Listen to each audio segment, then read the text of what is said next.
4-letter word. We are going to be recording this so we can send it out to you. All right, let's get started.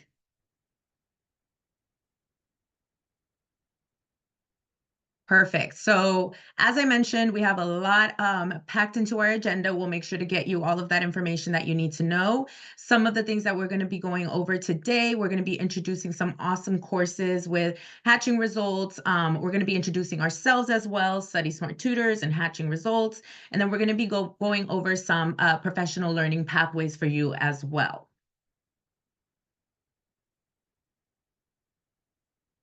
Perfect. So I'd love to introduce both of us. So my name is Fabiola, and I am the lead partnership manager for Study Smart Tutors.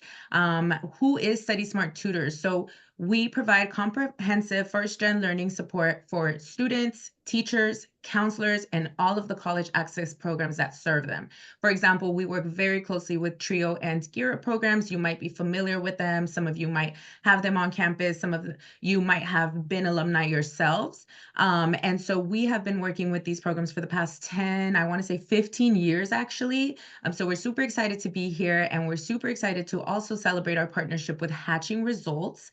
If you're not familiar with Hatching Results provides an extensive variety of professional development services designed to improve school counseling programs. So lots of different literature that we have, lots of different courses, pathways, curriculum, all the good stuff that you can think of for yourself and for your colleagues as counselors. Awesome. So I do want to introduce your wonderful facilitators. We have Dr. Duarte and we have Miss Melissa. Dr. Duarte, would you like to introduce yourself? Yeah, sure. Hi, everybody. So glad you're here. My name is Dr. Danielle Duarte. I am currently the president of Hatching Results. I am so humbled to be in that position and carry on Dr. Trish Hatch's legacy. So for those of you, hopefully you've all heard of Dr. Trish Hatch. She founded Hatching Results over 20 years ago and was the co-author of the original ASCA national model. And since then, Hatching Results has grown tremendously, and we provide, as you said, professional learning, online courses, all sorts of things. And so I, amongst almost all of our team who deliver services, are former school counselors. I also was a school counseling grant project director in my former district. I've co-authored a couple of the books that we have, Hatching Results for elementary and secondary school counselors. I love especially Tier 1, and served as the president of the California Association of School Counselors as well. So just love the profession and really happy to be here and to talk to you about all the great things. And now I'll turn it over to Melissa. Good evening, everyone. I'm Melissa Lafayette, and I am our Partner Development Director here at Hatching Results. I have been a school counselor in California for many years, but currently I'm a doctoral student at The Ohio State, to make sure I say The Ohio State. And I am getting my PhD in counselor education and supervision. So I love everything school counseling. And I'm also the past treasurer of the California Association of School Counselors. And I'm so excited to be with you all here tonight as well. Thank you so much. Thank you both. I also want to take a little bit of time to introduce Dr. Julia as well. Dr. Julia, would you like to introduce yourself? Good afternoon, everybody. I am so excited to be here. I'm working with Study Smart Tutors, serving as the VP of Education. I'm a former school counselor in California that worked with the Title I school about 6 years. I'm excited to talk about how I first met with Dr. Trish at one of the conference and how it changed my practice and many years ago. And super excited to have this collaboration with you today in the facilitation. Thank you, Dr. Julia. And again, for those of you who just joined us, my name is Fabiola. I'm the lead partnership manager for Study Smart Tutors, and my background is also in college access and success.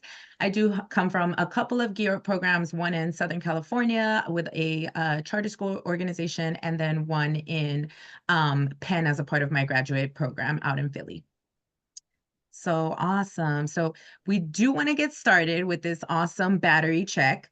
I know it's December. I feel like most of us are getting ready for the holidays if our mind is not already there. So if you could share either a color, or if you could share one of the numbers from the batteries here, or if you could just share how you're feeling on the chat, we'd really appreciate that. We want to do a little vibe check while we jump into this webinar.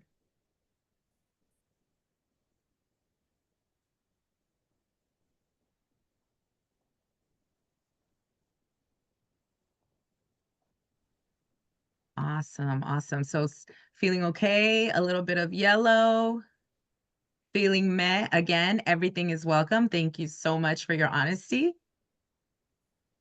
Okay, we're feeling okay. I feel like it's the December vibes, and I wonder how the weather is out there.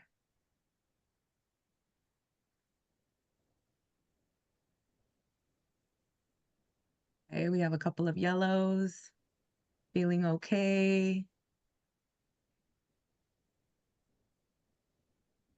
All right, keep them coming. We're gonna get moving, but yeah, please keep them coming. We love to see it. Thank you all for your honesty. Thank you for sharing. Well, Awesome. So I'll pass this over to the hatching team. Thank you, Doctor. yeah. I appreciate you all being honest about what you're feeling. I know that as the semester ends and many of us celebrate a variety of holidays, or just, know that there's a lot of busyness around this time. So Melissa and I were actually even talking today about how sometimes we don't like it when we don't feel as happy as we want to be, but we need to feel all our feelings. So thank you for being open about that. And our hope is to give you a little boost in terms of some excitement when you're thinking about your comprehensive school counseling program. So by doing that, we will hopefully by the end of the session, we'll be able to explore relevant and engaging professional development opportunities for you all as school counselors to focus on when utilizing data to help move your counseling programs from random acts of guidance, as Dr. Trish Hatch likes to say, to intentional school counseling. Really hoping to help support you all, your counselor, your growth in your practice and professional learning through things like the use of data pathway for online courses, and just overarchingly giving you some tools and strategies to help guide you as you transform your counseling program in your school or your district or your region, wherever you all are coming from. And actually, a quick question for you all: who are you all site-based? Or actually, I would love to know, like, if you're site-based or like district-based, and you could write in the chat, and what level y'all are at. Take a minute just to pop it in the chat. What level are you, and are you at a school site or a different type of position? Oh, awesome. Amy, regional support. Oh, Andrew, counselor educator, love it. Oh, a lot of regional support folks. That's great. School site, yes, Maria. Ooh, K through 12. Middle school, nice. Oh, great.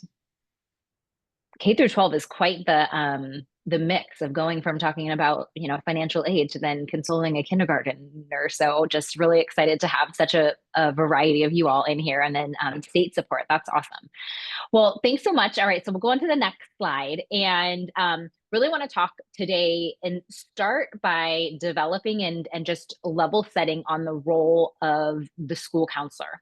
And sometimes people are like, I already know this, but it's helpful just so that we all can get on the same page. We can all level set, and just as a reminder, as much as this time we might be feeling meh or okay, like there are still really positive things happening in the school counseling profession that we've been strengthening. Our profession has been strengthened nationwide.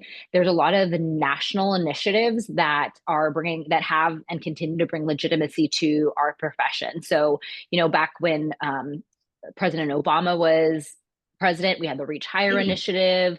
There's the Better Make Room. A lot of things that have put counselors in the spotlight to help people recognize the important role of what we do. And, as horrible as everything was with COVID, it also really helped people recognize that, yes, mental health matters for students. And it was some of those things that probably for us as counselors, we thought, of course it does. But people didn't really think about that until unfortunately, a big tragedy happened. So a lot of districts are now building support structures for mental health and really trying to think more holistically about how we support students, recognizing that, of course, mental health impacts their academics and post-secondary planning. even though ESSER funding is sunsetting, that still really also gave a boost to us in our profession. And we saw Hatching Results.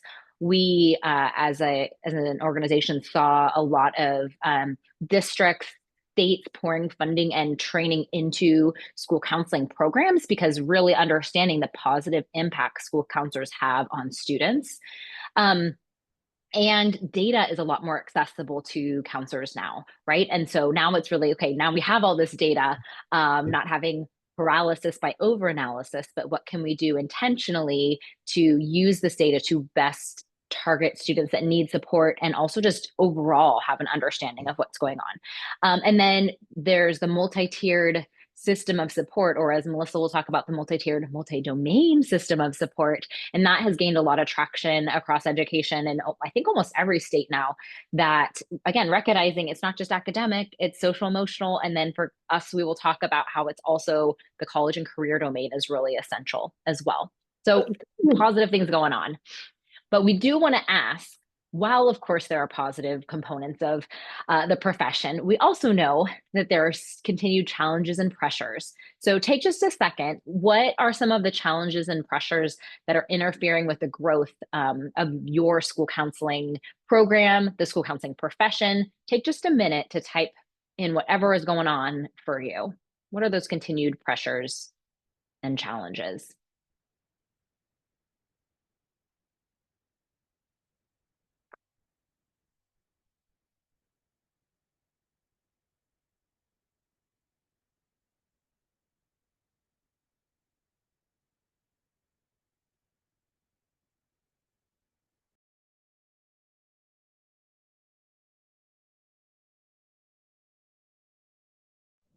If you prefer to put your answer in the Mentimeter, that'll also work. If you feel more comfortable to put it anonymous. Thanks, It's a Julia. tough question.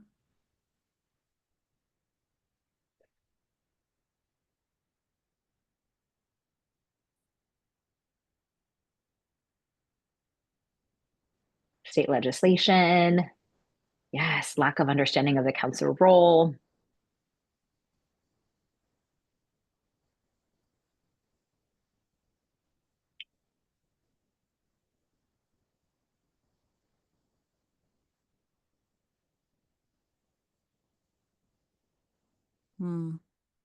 Yeah, the funding. And I think that what I'll mention about that specifically is that I know there is now concern about, with ESSER funding or other funding sunsetting, what does that look like?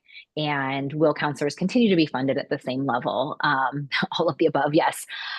Untrained individuals to fill school counselor roles. Oh my goodness, we could, yes. And yeah, people in higher level roles, understanding the backgrounds, experiences, education.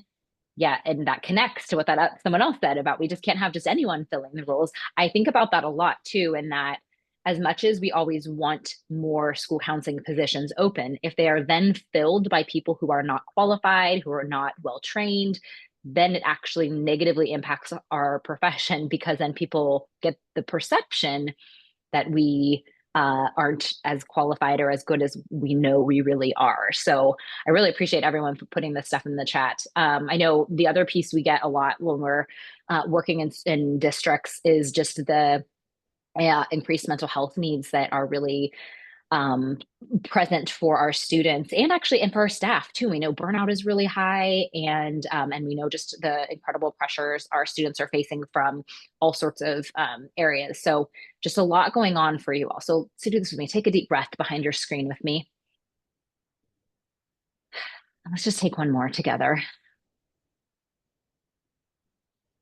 All right. And you all mentioned so many of the things that we're actually going to start talking. I was like, oh, someone is like, there, I had a mole in the group. But just this idea of the challenges are so often grounded in people being confused about our role. I bet if we all had $1 for everyone, for anyone, anytime anyone asked us, what do counselors do? We'd probably have a lot of money. And we would also get so many different answers. And actually, I actually did this when I was in my doctorate. My doctorate was in education leadership, and it was a mix of folks that had worked in a variety of positions in education, from state-based administrators to family and community engagement to all sorts of other positions. And what was interesting was when I read out, I had people write it down, it was so many different answers. And so we know we would get a lot of different answers. And part of the challenge is part of that, what is so challenging for us as a profession is because of that. And what also is challenging, I'll mention, and you can go to the next slide, is that so many, I don't know a single state that requires administrators to learn about the role of a school counselor in their administrative credentialing program. And yet we know that administrators are often the people who directly supervise school counselors. So it's based on what administrators have learned about counselors from their own experience as students, from their experience working with them in whatever setting. And like we said, they might be trained, they might not be as trained. So it's really, really tough. So that lack of a common understanding, the inconsistent public image, where whether or not, I know hopefully none of us on this call enjoy being called guidance counselors, because we understand that school counselor is a more updated, robust, comprehensive role. But regardless of the title, it is just this misconception about what we do, right? And in movies and TV, a lot of times there's like, oh, the guidance counselor said I wouldn't amount to anything and I really proved them wrong. And like, oh man. So just, and I get it. It could be a funny joke for other people, but it like makes me sad. So we understand how these components, and then other people talked, I know one person too, about the legislation. So different states have different licensure requirements. Sometimes there's just a variety of things that can impact counselors based on state legislation related to do we have mandated ratios? Do we not? Are there components of our role that are actually mandated by what we need to do as well? So all these things really impact our profession. The good thing, though, is that when we think about our profession and the way that we're continuing to work on uniting as a profession is through the American School Counselor Association national model, and also through the multi-tiered, multi-domain system of support. So there's like some frameworks that can help us best implement comprehensive counseling programs and also help other people understand about our role. So what I will say is this is the ASCA national model since its inception by in the first and second edition. The image look the same on the left-hand side. And while there's some components that you can kind of even just visually notice, there's components that have changed over time.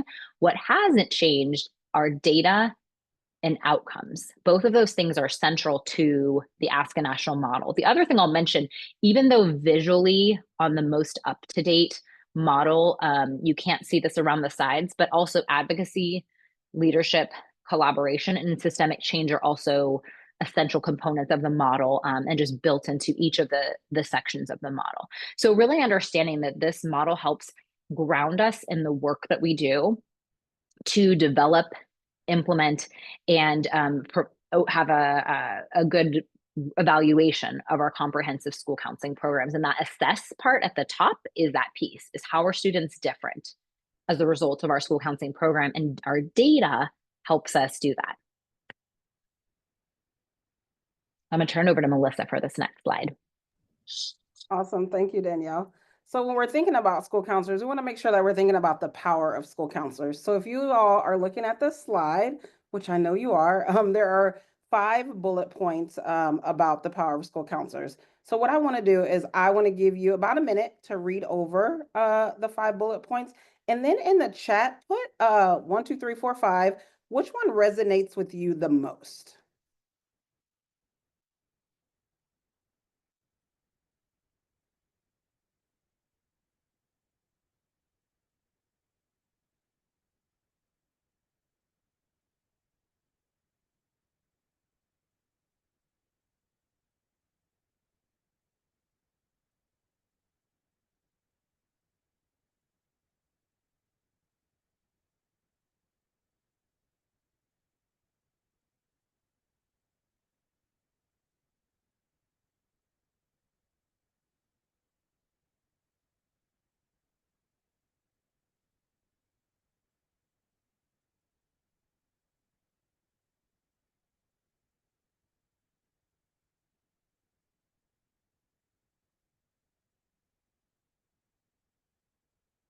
If you're ready, go ahead and put in the chat which one resonates with you the most.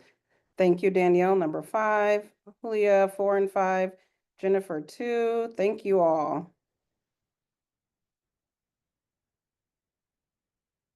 So we have 2, 3, 4. The first one, the word effective. Thank you, Deborah. 2. Awesome. So you all can see the power of school counselors. So students who want or are more likely attend college and persist into year 2, they're more likely to graduate and have less behavior problems, more likely to apply for financial aid, and then reduce racial disproportionality in rigorous courses. So thank you all for participating. All right, we can go to the next slide. So like Danielle was talking about earlier, we talked about the Ask a National model, and at Hatching Results, we have MTMDSS. And the reason why we have MTMDSS is because school counselors have 3 domains. So we have academic, college and career, and social emotional. So in the chat, I would love for you to put, or actually, I think we might do this on a Menti. Actually, we're not, sorry. I thought it was a Menti. How familiar are you with MTSS? 0, not familiar at all, or 5, you're very familiar and you could actually teach me about MTSS.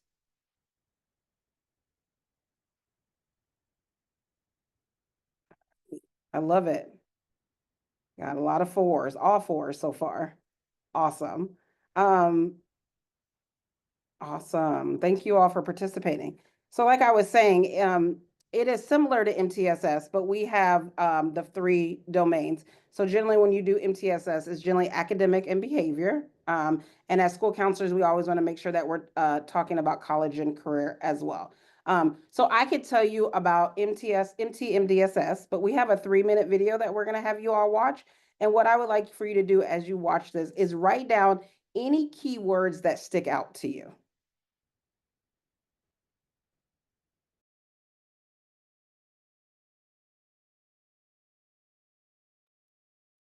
Julie, I don't think we can hear your sound.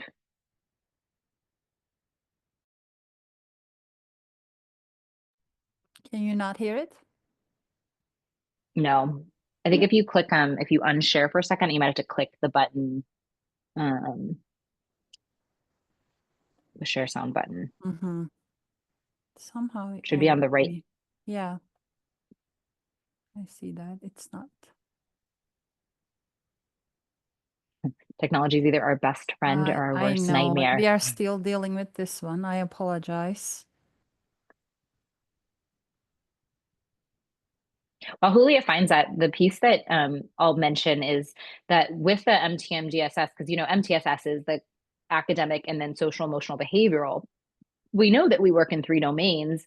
And so that's why the additional component is there. But I'll say though, for folks, especially some of you were saying you work at the district office and state department and regions, other professionals, other educational professionals that I've seen that really appreciate the multi-tiered, multi-domain system of support are often like CTE coordinators, other folks that have intentionality around college and career, because while of course academic is connected to the college and career, there's not the same intentionality around making sure students are filling out financial aid or the career exploration. There's that component that school counselors, but also others can do to be thoughtful about what we would provide to all students at tier 1, but then also tier 2 and tier 3 in that college and career domain. I apologize that I'm having the system is not let me click the share sound button. Not sure Oh, why. so weird. Let's give it a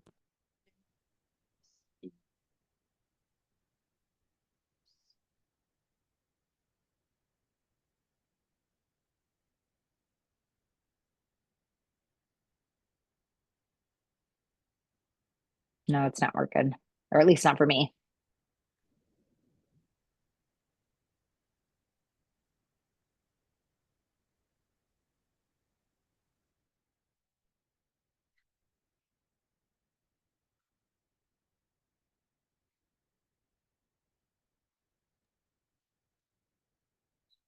Well, we figure out this glitch. Yeah, we can either share the link, but I'll say how many of you have heard of the multi-tiered, multi-domain system of support? And if you have, go ahead and put a yes in the chat. Oh, awesome. So yeah, maybe the link in the chat will be really helpful. And we can just describe it a little more in detail. Melissa, you get to pretend like you're the draw shop video for everybody. I hope you can talk in Dr. Trish Hatch's voice too. I definitely cannot talk in Dr. voice. All right. So Danielle, I'm gonna have you help me too, because Sure. I know it, but I usually cheat with the video because Dr. Trish Hatch does it so much better than we do. At least I think so, but we'll see. All right. So like Danielle was talking about, we have our 3 domains, our academic, college, and career, and social emotional. And school counselors, we need to work in 3 domains. So tier 1 is for all students. So every student should get these services, as Trish Hatch says, because they live and breathe and they are in your school district, in your county, or in your state. And those three services are our curriculum, our individual student planning, which at Hatching Results, a lot of times people talk about 4-year plans, but at Hatching Results, we talk about we should be starting these conversations at minimum in 6th grade. Because generally when we wait to high school to start having those conversations, it's sometimes too late. So we want to make sure that we're having those conversations as early as possible. My favorite level to be a school counselor was elementary. So I started talking about college and career with my elementary students, all the way in TK. We would talk about college and career. And then thinking about those district-wide and school-wide programs and activities. And when you think about those district and school-wide activities, you want them to relate to your tier 1 curriculum. So you want them to be part of your tier 1 curriculum, not something different. So make sure that you can tie them together. And then when you go from tier 1 to tier 2, you want to make sure that you're using data. So we don't want to be doing random acts of guidance. Like Danielle mentioned earlier, we want to make sure that we're using data to ensure what kids are going to qualify to get those tier 2 supports, and make sure that we're not missing students that are deserving of these tier 2 supports. And what that looks like is that our small groups, our individuals, our referral to resources, and our consultation and collaboration. And as school counselors and educators, we all know that sometimes there's some students that will likely need more. And those are our students that qualify for tier 3 services. We always want to make sure that we're talking about student needs and not considering students as tier 3 students or tier 2 students, but students with a tier 2 or tier 3 need. And what that could look like is individual counseling or referral to resources in or outside of the school building. And just thinking about making sure that we're always using data to ensure that we are not missing kids and that we're catching kids. We call that like our fishnet to ensure that we are all kids are being serviced. Would you like to add anything, Danielle? You're perfect. I would double click on the data piece, because I think that's the one thing where sometimes counselors, and there was times that this happened for myself included, where you have a teacher who's like, oh, this student needs help, or a parent who calls, or all those things, and it doesn't. I don't want to diminish the importance of that, but what I do want to focus on was whenever I would pull my DNF data, probably 90% of the kids I was not surprised about, but there was always a few kids that I thought, geez, if I had never pulled this data, I would have completely missed them. And so I think that is just essential, because we know, especially students who maybe have internalizing behaviors that maybe aren't acting up in class, or other things, that they might not get the supports they need unless we pull the data. Exactly. Thank you. So we want to make sure that we gift you all with this activity to either do with your team or on your own or in your district. And what Julia put in the chat for you all, these are the directions. It's going to force you to make a copy. And as a team, you want to make sure that you all are filling it out collaboratively. So thinking about what supports do you currently provide students at tier 1? One thing that you can strengthen at tier 1. Thinking about how do you currently identify students for tier 2 and tier 3 supports, and then how can you strengthen the process to identify those students for those tier 2 and tier 3 supports. And when you're all done, when you all have it done, we would love for you to share it with your admin and have a debriefing conversation and get some feedback. A lot of times when we talk to school counselors, they're like, we don't know how to like have this conversation with our admin. So sometimes we will say, just show them and just ask them, like, what do you notice and what do you wonder? Because then that can start the conversation without the school counselor having to actually point something out. The admin can start having this collaborative conversation with them. Awesome. All right. So we have this saying on the slides. It says you have to build or rebuild the foundation before you hang the curtain. So I don't know if you all have heard of Dr. Julie Hartline, but she likes to think about the ASCA model as a house. So if you look at the house on the bottom, you'll see defined, and that is the foundation of the house. And when you think about the foundation of your house that you live in, it needs to be strong for your house to stay up. So these are the standards that we provide to our students, and also our professional standards and our ethical standards as school counselors. So we need to make sure that that is secure before we can move on. The next part is the walls. So the deliver component of the Ask the National model, and that is what everyone sees. Everyone sees you delivering instruction. They see you doing your tier 1 programming. They see you pulling students for group. They see you doing like referrals. That's what everyone sees you do every single day. Then you want to think about your ceiling, right? And that is your manage component. And that is what holds your walls up, right? So making sure that you have beliefs, you have a vision, a mission, you have data, you have your goals, you have some lesson plans, you're meeting with your admin to do your annual administrative conference, you have calendars, and then you're doing your advisory council. So you're getting some community partners together to discuss your school counseling program. And then like with our house, we have a roof to make sure that we're protecting everything. And that's assessing our program. So thinking about our curriculum and our small groups and using data to ensure that our program is running efficiently and effectively. And why we say you should make sure to have your foundation in your house before you hang the curtains is because a lot of times we as school counselors will either go to a lot of different PD and we haven't had, like, we don't have the foundation of our program in place. So we could go to an anxiety PD, but maybe we don't know how to implement that quite yet because we don't have our foundation in place. And that is going to actually, we're going to talk more about that when we talk about the PD that, or the online courses that Study Smart Tutors provides with Hatching Results as well. So I know you all came here for this. Data is not a 4-letter word. It is a great 4-letter word. We love it at Hatching Results. I always say data is my love language. So we're going to talk about what data looks like if you're doing tier 1. There are 3 types of data that school counselors collect. So our first one is our, we call it at Hatching Results, our process data, and ASCA calls it participation data. It's the who, what, when, where, and how long. So if you think about it, if you're doing a classroom lesson, who, maybe it's 3rd grade students, what, conflict resolution, when, maybe you're going to do it in October, where you're going to do it in their classroom, and for how long, 30 minutes. And then the next set of data is our perception data or our mindsets and behavior data. So that is our attitude, skills, and knowledge data, so our pre-post data. So what do we want students to believe? What do we want students to be able to do? And what do we want students to know as a result of our lesson? And research shows that if we can make a change in their attitude, belief, and knowledge, that there will be some kind of behavior change, which leads us to our next set of data, which is our outcome data. There are 2 separate sets of outcome data, achievement related and achievement data. So you'll see achievement related is like our attendance, our behavior, our family involvement, our homework, so on and so forth.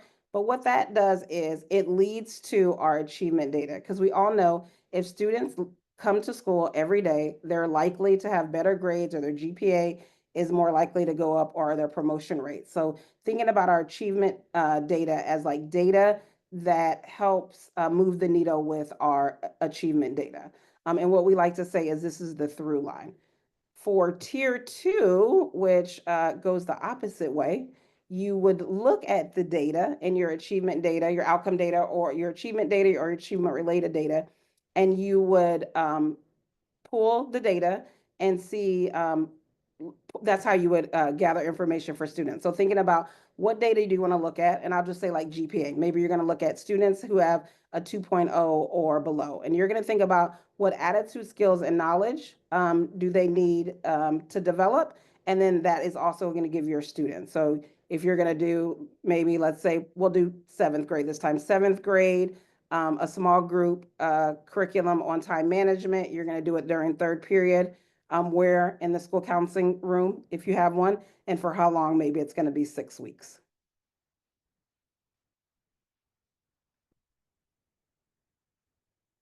All right. And then our last Menti question for this section is, we would love to know, what does PL for school counselors in your district currently look like?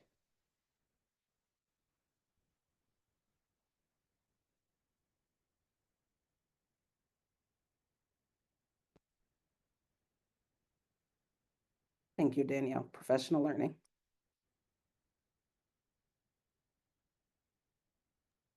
People just call it different things. Sometimes they call it PD, sometimes they call it PL. We know that we live in alphabet soup land of acronyms, so it's always helpful to define it as much as possible for everybody so we're on the same page.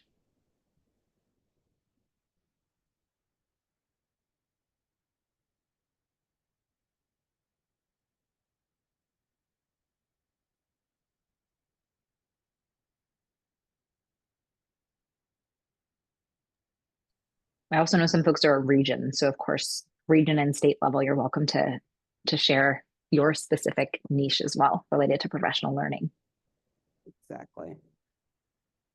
And then also thinking about like, do school counselors, okay, thank you. You were reading my mind.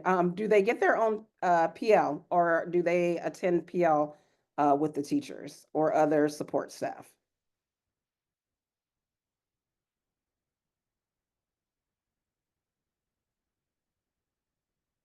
I love that, Maria.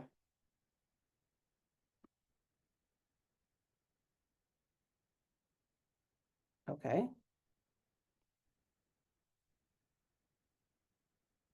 So we have some, they often don't get their own. They have to find it elsewhere, usually placed with teachers. There's no PL specific to school counselors. They're expected to do the same.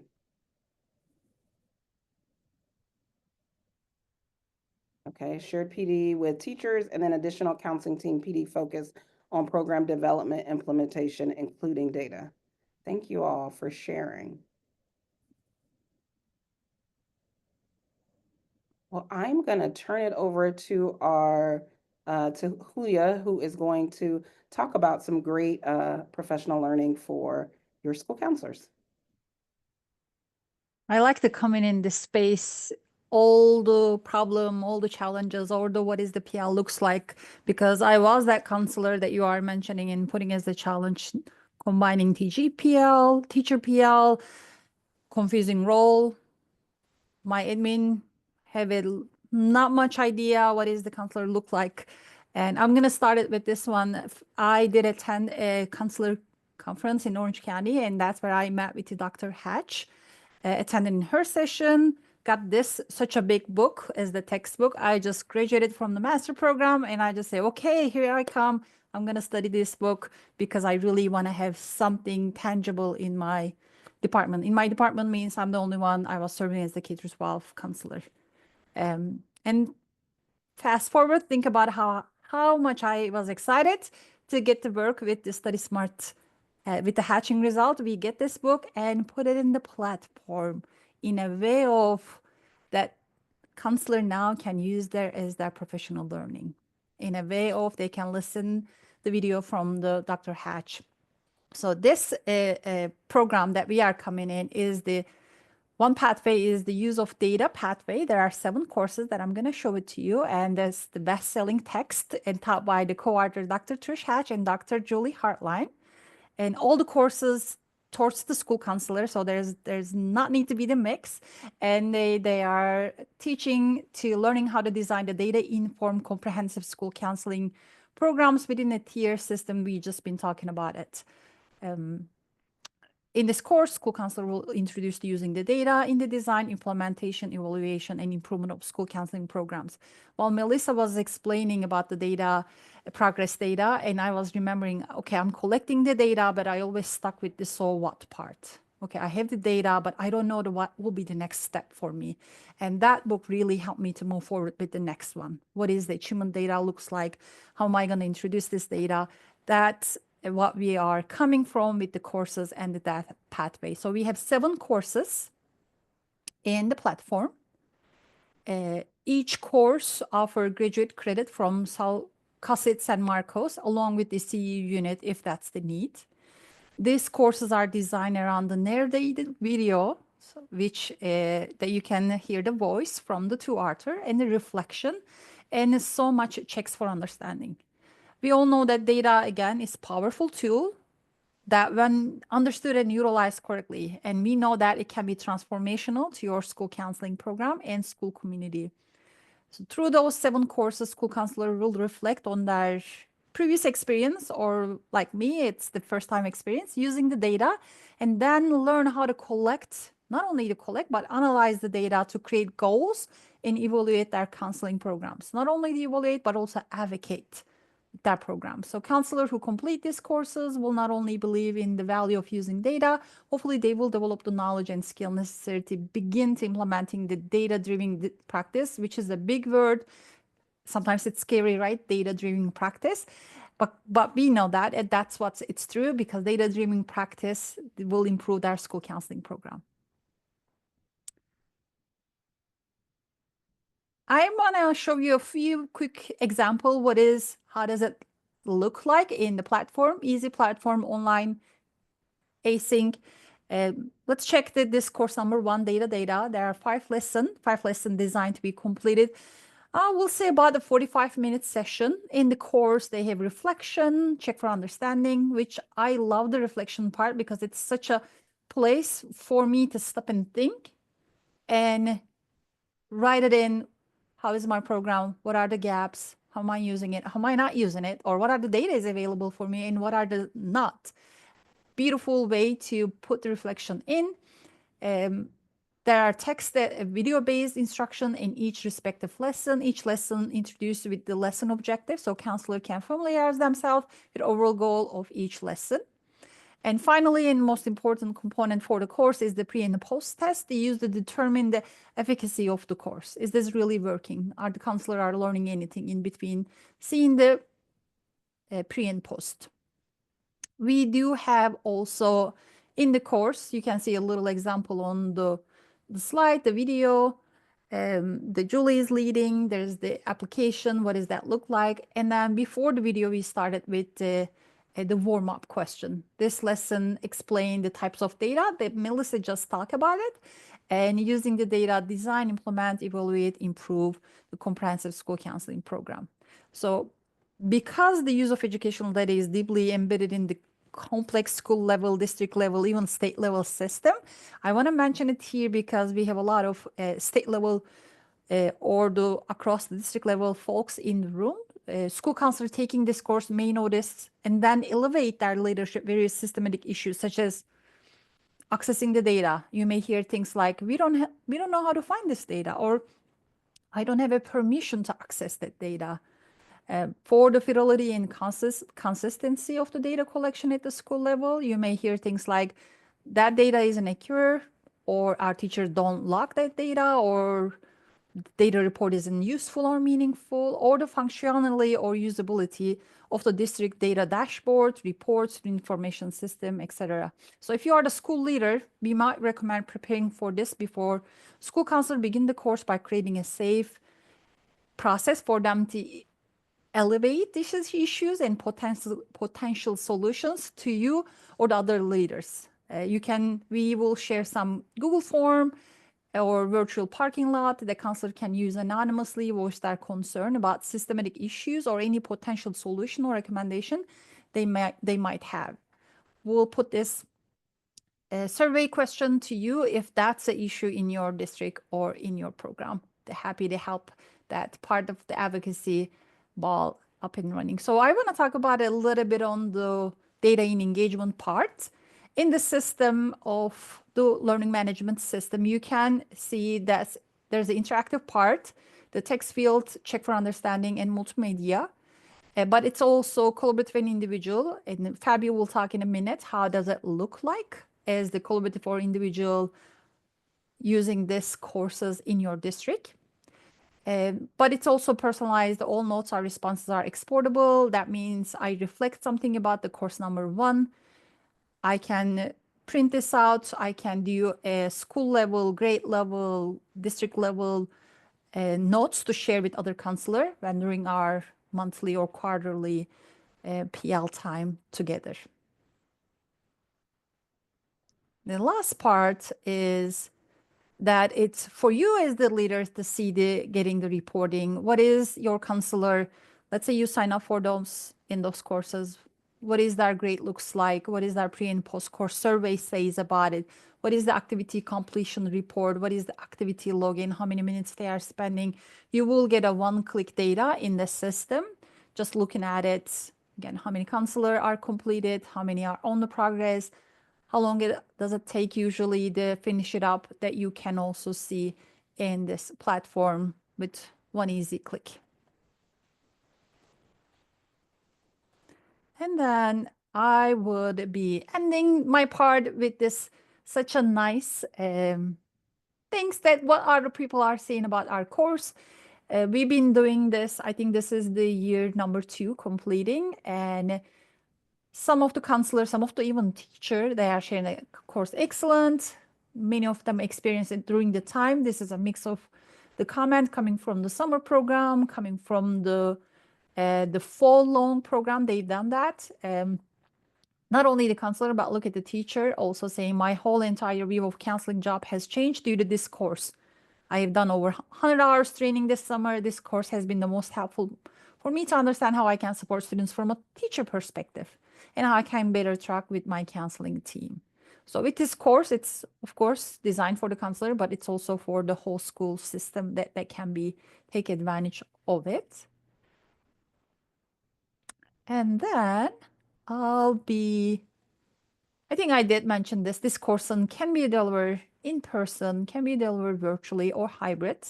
Fabi will talk about it more. What does that look like? That could be instructor-led, that could be self-guided, that we put the system in that works for all. And you can use it with your desktop, laptops, tablets, phones. Super easy to use, super easy to enter the reflection, and super easy to take the test with this program. So this is just a little cheat sheet to show you all how the courses align with the Ask a National model and how it aligns with our Ask a School Counselor competencies. So you'll see the middle column is actually that foundation that I was talking about earlier, so that managed part. And then the column on the right is what you'll walk away with.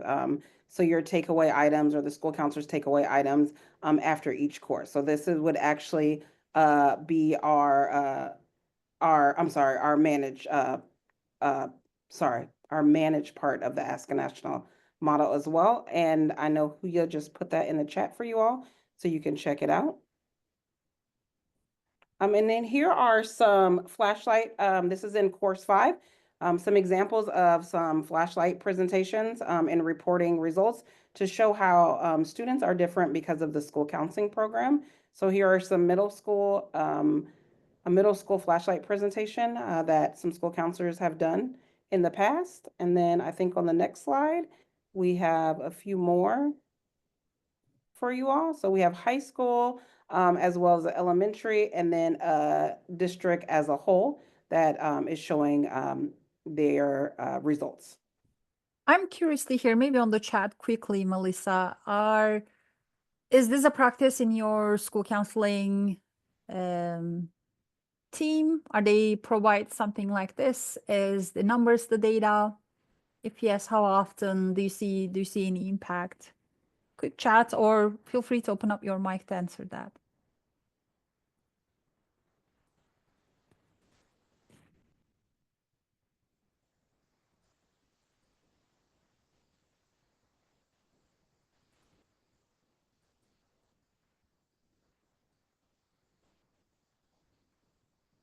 Nice. I see Maria say you and of the report admin.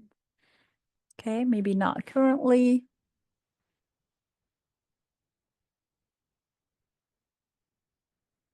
Awesome. Well, I'll link this again. There is that template, easy to plug in. And we are hoping that when they understand how to use the data, how to present the data, and it's not hard as it sounds, and that will be a great advocacy and great starting point. We'll not only sharing this document, but we'll share the PDF, the PowerPoint presentation with you all after this webinar, because I know sometimes we share it here and then it will forget, but we will send a follow-up email to share all the links and the PowerPoint with you all. And then with this, we'll pass to this Fabi. Wonderful. Thank you so much. So to wrap things up, I wanted to talk a little bit about our pacing guide frameworks. As wonderful facilitators mentioned, these can be done for CEUs, for grad school units, for grad school credits, whatever it is that you need. But we do have this that is like designed to be a hybrid synchronous and asynchronous pacing guide. And we have done this with a district in Texas, actually with Arlington ISD, where they did this on their own for a little bit. They would do a couple of courses or lessons alone, and then they would also come together on a monthly basis at the end of the month to kind of discuss those key takeaways, get some, clarifying questions, and also to do that goal setting for the rest of the academic year. So, what did we learn? How are we doing with the asynchronous? And then coming together, whether it's in person or online, to, just kind of pick up on where everyone's at and to continue for the rest of the year. This is a similar idea. So these are all of the 7 courses. We do not expect for you to complete these in 1 year. It really varies on your district. It really varies on your association, but this is just so that you can take a look at what the courses are looking like. There's an estimated time of completion. Of course, everyone goes at their own pace, so these can take a little bit longer. Sometimes they can take a little bit shorter, but this is just a visual for you to take a look at. We have had one state that did require their counselors to do all 7 courses in the year. It's not impossible, but we don't recommend it. But of course, it's totally up to you. Whatever needs to get done on your end, we're here to help. We're happy to help, and we can definitely talk a little bit more about that. Cool. So I don't believe we talked about this one as much, but we do have a new pathway that is specifically for middle school staff. So whether you're a counselor, I know that at the beginning when we asked, a little bit about your roles, we did see some that are counselor leads, some are working with middle school students, some are just encompassing K-12. So this course or these courses specifically are for those working with middle school students. We do work a lot, like I mentioned, with TRIO and Gear Up programs. And so we do work with the staff that's focusing specifically on middle school students. And we've gotten the feedback where they say, we want to start, jumping into college readiness. We want to start jumping into post-secondary readiness, but we don't really have the resources or the tools. And so we went ahead, again, with this awesome partnership with Hatching, we went ahead and designed this pathway. And the courses that you'll see on the next slide, those are the specific ones that we have. Perfect. So we have middle school post-secondary readiness.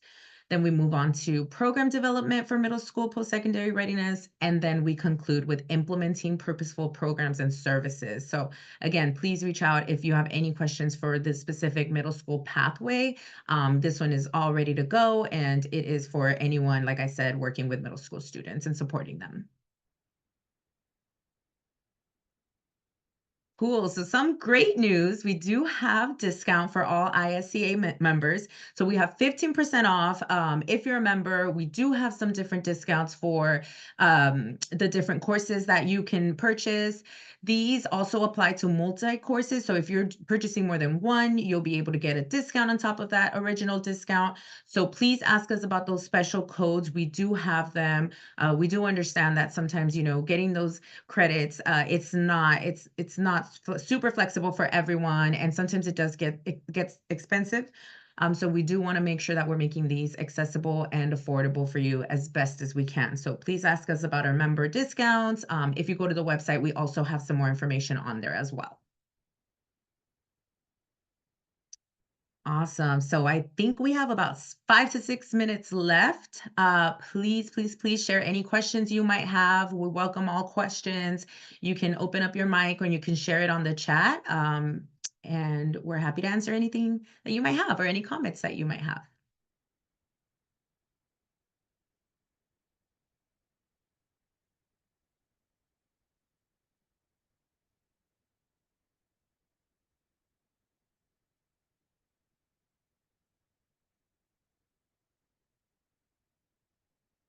Okay. Think we're all good. Again, we do have about 5 minutes left, so we're pretty flexible. We're happy to stay on. I think if that's it though, you are free to go. Thank you so, so much for your time today. Beautiful. Thank you so much for your time. We appreciate you. We'll follow up with the email, sharing the slide deck with you all. Melissa, thank you so much for your facilitation. Thank you all as well. Thank you, everyone. Awesome. Thank you, everyone. Have a wonderful winter break. I know it's not the winter break yet, but we'll get in there. We're almost there.